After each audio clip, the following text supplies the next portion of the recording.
Franchising is a cheat code, but most entrepreneurs ignore it because they think it's only for the big players. Welcome to the Glovisor Podcast, where we explore business growth, communication, and personal development through real conversations with people that make an impact. Our guest helps entrepreneurs find the right franchise model for their goals, values, and long-term vision. His work focuses on guiding people into business ownership with clarity, confidence, and a proven process that removes the guesswork. Glovisor welcomes Rick Morgin. Thank you very much for allowing me to be a guest on your podcast. I appreciate it. Can't wait to find out more about franchising. All right, so let's start off, Rick, with what is it that you do? I do a couple of things. I'm a partner and consultant with the franchise consulting company, and I help people find that right franchise, that right investment vehicle to help them reach their personal, professional, and financial goals. I'll also work with business owners who may want to expand and want to explore creating a franchise out of their brand. So that's how my day is spent in prospecting, working with current clients, and just enjoying myself each day. Interesting. So what is it that inspired you to pursue this path? Joe, I really just fell into it, I mean, I've been with the franchise consulting company almost 10 years. November will be my 10-year anniversary, and the company just celebrated their 10th year. And so if we go back, I was in job transition. I had just been laid off from my last corporate role. And I just had that mindset of, I've had a successful career. I've been happy. Corporate's treated me well, but isn't there something else I can do with my skill and experience? So that was at the front of my brain, my mind, but I had no idea what it would look like. And I just happened to go to a networking meeting. I was in person at the time. Of course, it was pre-pandemic. And met a member of the networking group I had never met before, who explained in her elevator opening that she left her finance career, got into franchise consulting. And she, of course, explained what that involved and what she's trying to do. And that just struck me. Like, what is that? Maybe that's the variety in work I'm looking for. And it took me a couple of months, at least a couple of months, to talk to people talk to me, and just to make sure it was the right thing. And then I made the leap. Can you get us all on the same page? What is franchising? Well, franchising is, you have a brand with a proven process that allows someone to implement that brand and a proven process in a market to capture market share. Use the expertise of that company or that franchise to develop and grow their business and scale it to however large they want. I look at it as an investment vehicle that allows people to reach their goals. Franchising isn't an automatic income stream. It takes work. Especially for a new franchisee, it takes work to understand the marketplace, how to lead your team, how to market, how to control your inventory if that's required, technology, how to best utilize technology to reach your target customer.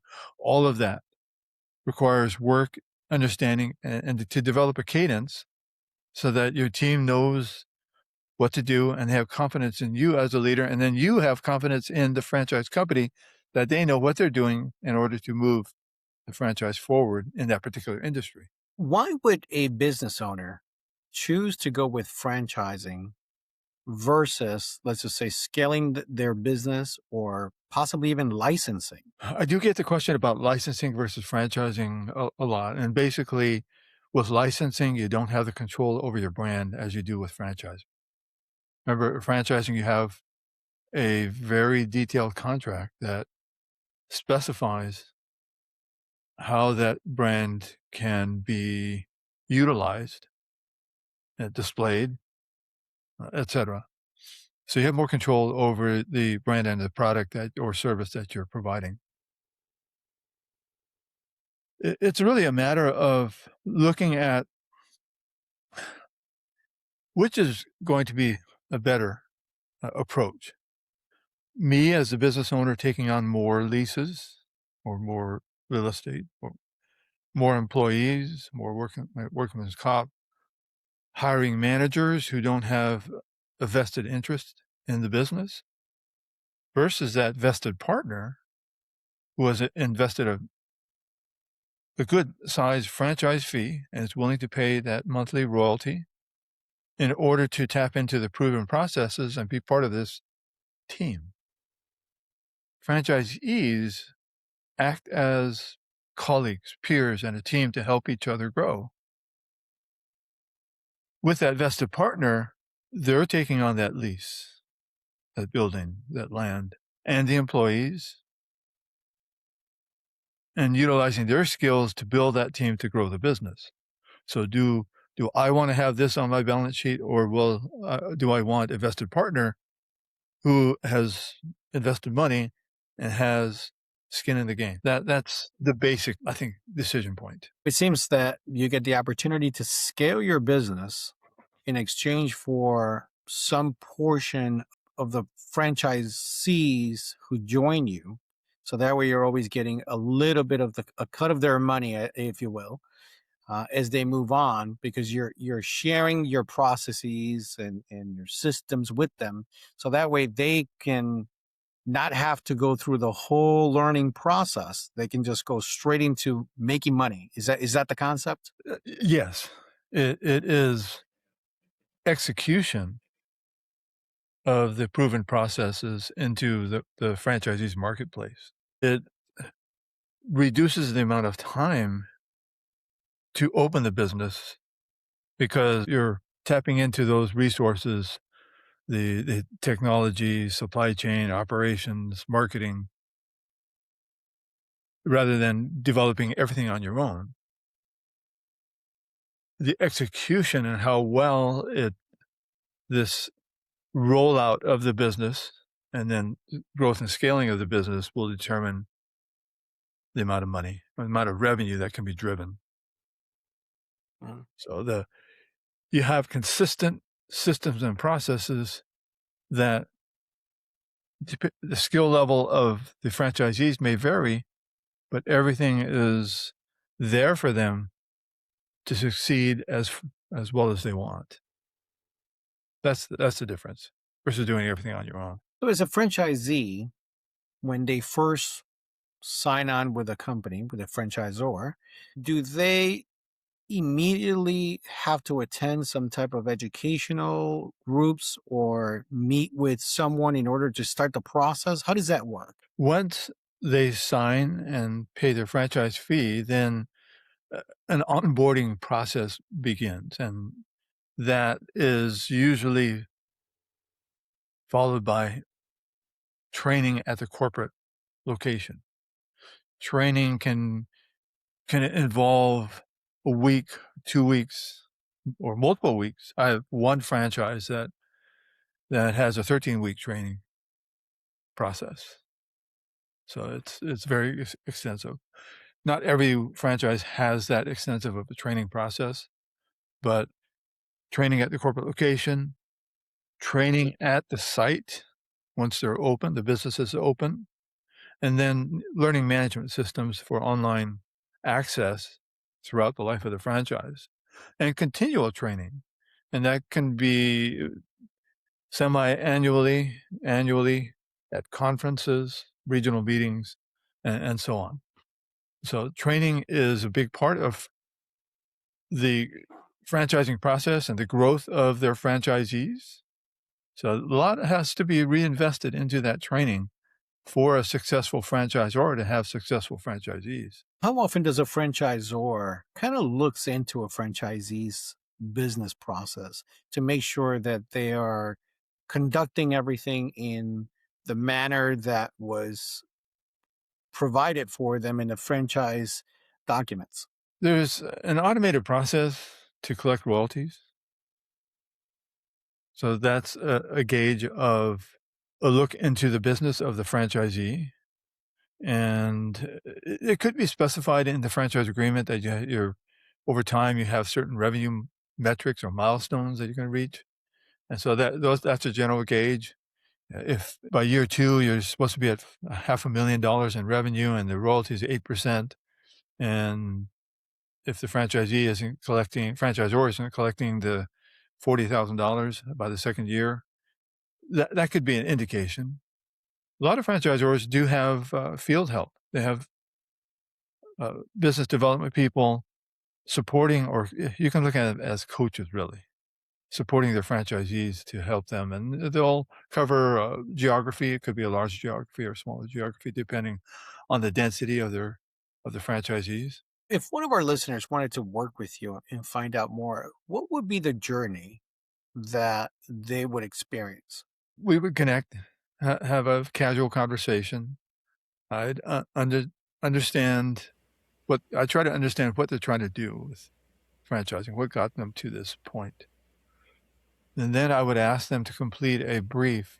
It really takes 15 minutes to a brief franchise questionnaire. That's our baseline of information. Once I receive it, then I reach out. We schedule time for a consultation. I like to call it our next step conversation.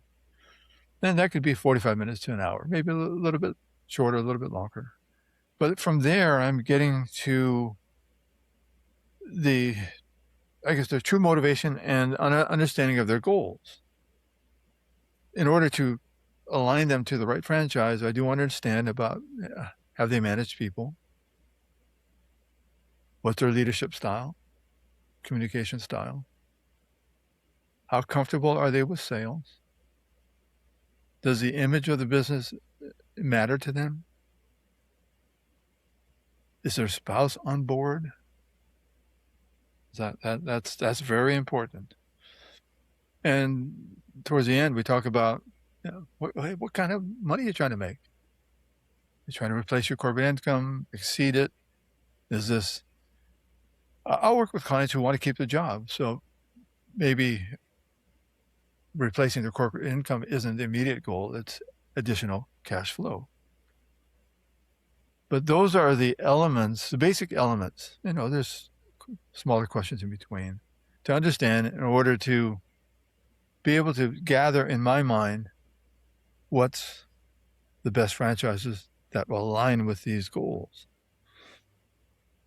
Then we'll schedule a Zoom call and walk through 4 franchises within an hour.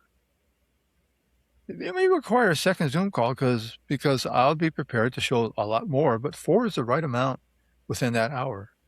We find that 1 or 2, maybe 3, I really recommend no one ever look at more than 3 franchises at one time, because that's a lot of time and a lot of data. When we find that 1, 2, or 3, that's when I introduce them to the franchise companies, and then together in this 3-way conversation, we move through the franchise companies step-by-step process. And it's a layering effect of gathering information. It's not a data dump from a fire hose. You have that initial webinar with the franchise. Then you go into the numbers, what they call unit economics, estimated cost, a full understanding of the estimated cost and the franchisee performance, their financial performance. Then you may have marketing, operations, and supply chain conversations. You'll be disclosed the business by you'll receive the franchise disclosure document, given time to read it, get those questions answered. Then you go into what's called validation, and that's where you talk to current franchisees. And from there, I always recommend talk to people who are in business a year or less, and then longer, so you can understand how it's affected their life, if they're hitting their numbers, and if they would do it again.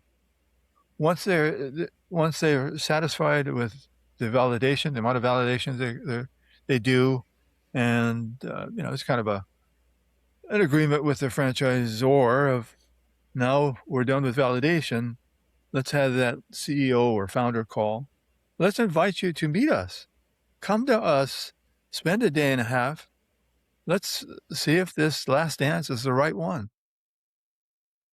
So they'll be invited to many franchisors describe it differently, meet the team, confirmation day, discovery day, whatever. And then I always tell my clients, when you're headed home after that and you're not feeling it in your 100% in the pit of your stomach, don't do it. We'll move it away. It's you have to be fully committed. You have to have that vision of excitement and that you'll have fun. You'll be able to grow your business and make the money you want. If you don't feel that way, let's not just do it just to do it. I even say that a couple of days later, after you get home and you receive that call and you're awarded the franchise, that decision is still in your hands. Of course, everybody wants you to move forward. We want you to become, but again, if you're not feeling it 100%, that decision is still your call. Well, you do move forward. Well, congratulations. Now that onboarding and training and getting ready to launch the business starts, you fall underneath the umbrella of that franchisor. And to get started with you, are there any fees to initially find out whether franchising is the right direction for us to take? I'm glad you asked that question. Thank you, Joe. There are no fees. I don't charge anything up front. I don't charge a retainer. In our space, we get paid just like a real estate broker. The candidate has to sign that agreement and pay that franchise fee before I get paid. I get paid by the franchisor. That's why I will always say that I will never charge my clients a single penny. And it doesn't cost them any more or less to work with me or find a franchise on their own. Now, I have a little seed money. I'm considering franchising, but I don't have all of the money. Is your financing available? Yes. During that discovery process, that beginning to end of connecting with me to going to that discovery day and being awarded the franchise, once we settled on the one or two that we're really interested in, I'll introduce my client to financing companies. They're not banks, but they're again, middlemen to financing because they represent or work with 70, 80, 90 banks and have other financing options. But it's another information gathering session for the candidate to understand what's the best option for them to finance the business. If they want to put some cash down and finance the rest, we can provide them with their best options so that they can make that decision. And one can leverage. There are other resources so you don't have to take on that loan. All of that is explained thoroughly by those referrals that I make. Now, as a prospective franchisor, I have a business. I have a process that I'm working on within my own business, and I think is amazing. And I want to take this to market, and I think franchising might be the way to go. Is that something that you can help with? Yes. Several years ago, we implemented a second portion of the company. I say we, it's the franchise consulting company, second portion of the business, and put together this entire ecosystem to help business owners develop that franchise. I call it build it, and then move into the franchise consulting company's inventory and our marketing assets to grow and scale it. And then if it's scaled to a point where they receive a buyout offer, we have the legal resources to help them exit too. So that is a big portion of what we do, what I do, and try to find business owners who may want to entertain creating that franchise model. Now, would you be the person that handles the whole process all the way through? Because I'm thinking, here I am starting as a small business owner with, again, the best business possible, but I want to work with someone that's long-term. I don't want to just go ahead and turn my business over to someone else. Are you the person that would deal with us all the way through? Yes, I am. There is a bit of a handoff. So in that build it stage, there's not much for me to do. So I will hand it off to our sister company, Franchise Genesis, and they have the legal team that will write that franchise disclosure document. They have their team to help the business owner develop and complete that operations manual. They'll work with the business owner to develop some training and some marketing materials to help launch the business. That can take, on average, 3 to 4 months. So I'm not the attorney. I can't help writing that franchise disclosure document. But once they're a legal franchise, then they have the option of coming back into the inventory of the franchise consulting company. And then because they're a client of our sister company, Franchise Genesis, they get a full year's access to these marketing programs at no extra cost. So we always explain the total package value of what you receive over that approximate year and a half is much more than what you pay up front to become a franchise. In that essence, so once they're a legal franchise, then I connect with them, and then I can stay with them, however long they want to be for the life of the franchise. Now, would you be able to share with us a client success story? Yes, I like telling this story. In fact, I've written a couple of articles. We own a magazine, online magazine called the Franchise Journal.